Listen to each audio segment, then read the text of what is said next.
زۆر پیس بوو بەخوا هەمومان لە خۆمان خاوێن کردەوە هەموو بردە ئێرەدام نایە لە بەخەرچی ینی زۆر پیسیان کرد بوو هەموو علاگە بەرجێما بوو چشتی زۆر پیسی لێ بوو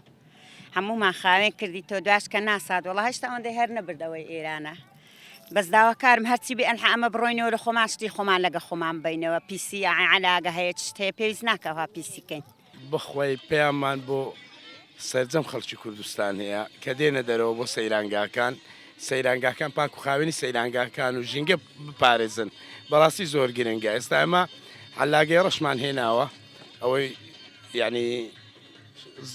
زبل و خاشاک و شتانە ئەوەی پاشەڕۆی خەڵکیشامە خڕی دەکەینەوە ئینشاڵڵا لە علاگەکان دەکەین و دایانێ لە شوێنێک بۆی لە دوو خۆمان ئینشاڵڵا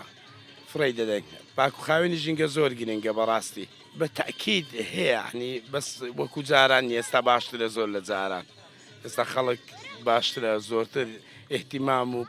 بە پاک و خاوێن و ژینگە پارێزی دەدا لە چاو ساڵانی پێشتر.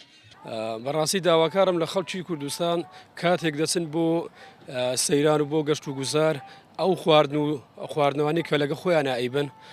بە هەمان شێوە پاشەڕۆکەی خۆیان بەجێنێلن لەو جیانێکەوە خەڵک دائەنیشێلێ و خۆشیان لەوێ دانیشتون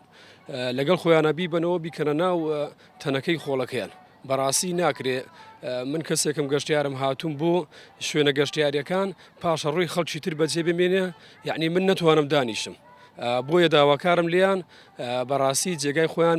جوان بپارێزن و خاوێنی بکەنەوە.